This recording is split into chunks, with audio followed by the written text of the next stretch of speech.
Hello, my name is Andy Chen, and I will be discussing hypotension in the setting of laparoscopic insufflation. And I will do so by talking through two cases. So our first case, case 1, we have a 62-year-old female undergoing a laparoscopic bowel resection.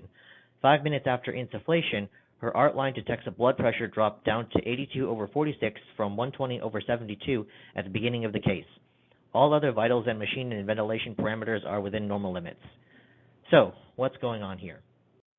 The most likely diagnosis here is decreased venous return, and the mechanism by which this occurs is as follows. When you insufflate the abdomen, you are blowing gas into the abdominal cavity to essentially balloon it up for the procedure. This causes an increase in your intra-abdominal pressure, which leads to compression of the IVC, your inferior vena cava, resulting in impairment of the venous return back to the right side of the heart. This decreased venous return leads to a decrease in preload, which in turn leads to a decrease in cardiac output, which in turn leads to a decrease in blood pressure, as we've seen in this case. Case 2 is very similar to case 1. The only difference with case 2 is that in addition to a blood pressure drop, we also have a drop in our end-tidal CO2 down to 20 from an initial value of 35.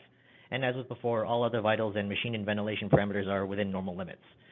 So when you have a drop in your end-tidal CO2 like this, one thing that should be on your differential is a pulmonary embolus, or a clot in your pulmonary vasculature.